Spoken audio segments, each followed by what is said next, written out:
Coucou les amis, comment allez-vous? J'espère que vous allez bien. Nous sommes le 10 mars. Aujourd'hui, dans le nord, il pleut. Bon, les 2 derniers jours, même les 3 derniers jours, il a fait du temps ensoleillé qui nous a permis de travailler un peu au jardin, de nettoyer les parcelles. Et comme on peut voir, le magnolia, c'est c'est un des plus beaux arbres à fleurs. Et cette année, c'est vrai qu'il est en avance dans le calendrier, hein. Mais bon, j'aime bien les fleurs, mais les fleurs du magnolia restent très éphémères. Malgré s'il commence à pleuvoir et tout, après ils sont vite tachés de rouille sur les fleurs. Mais bon, après ça reste pour le plaisir des yeux. Et dans le jardin, ça a son plus bel effet.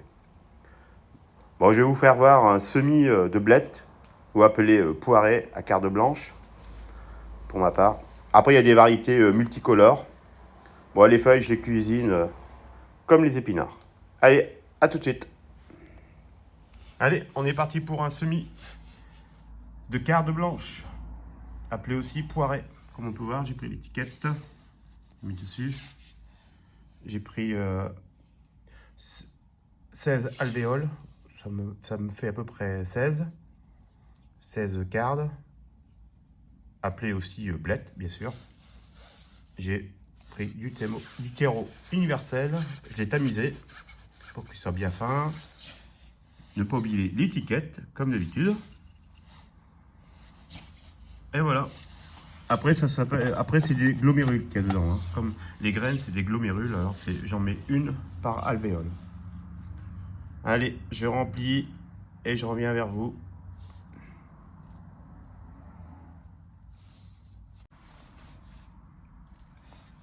Bon, j'ai rempli tous les alvéoles de la plaque avec du terreau universel, comme je vous avais dit précédemment. Et là, je vais mettre par trou une glomérule.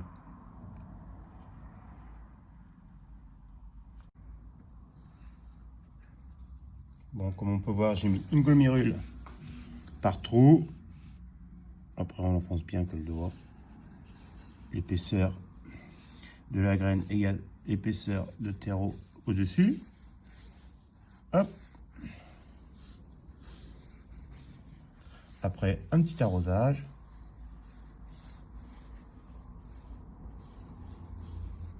Un petit arrosage au-dessus. Et après, je recouvre de terreau. Et après, je laisse ça à germer dans l'arrière-cuisine à 15-20 degrés.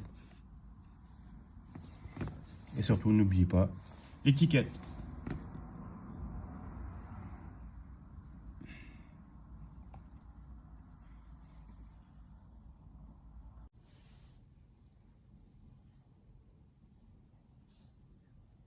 Et là, comme on peut voir, j'ai mis les piéments de corne de taureau dans du terreau universel comme d'habitude. Je les ai mis en terrine. C'était pour dire de ne pas les jeter parce que ça m'embête de jeter les semis que je fais. Et après, je les mettrai dans des godets. Après, avis aux amateurs pour ceux qui s'intéressent, les piments. Bon, c'est une culture facile, hein. Vous mettez ça dans un pot si vous n'avez pas trop de place dans votre jardin.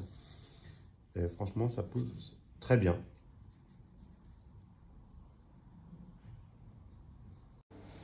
Et là, comme on peut voir, mes piments d'Espelette commencent à bien reprendre de la vigueur. Et là, ils commencent à faire leurs vraies feuilles. Je vais attendre qu'il y a 4-5 feuilles et après, je vais les repiquer individuellement dans des godets ou des pots de 10 avant la plantation en pleine terre.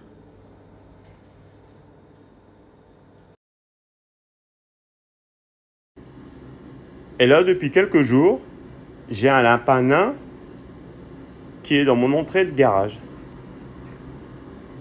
Je me suis renseigné à qui ça appartenait, autour de moi, mais pour l'instant, ça appartient à personne. Bon, après, je pense qu'il doit être domestiqué. Bon, j'ai un nouveau copain. La prochaine vidéo, je parlerai des semis de tomates, les variétés que je vais utiliser cette année. Bon, je vous souhaite une bonne journée. Prenez soin de vous. Bon jardinage à tous. bon semis et à très bientôt. Bye bye!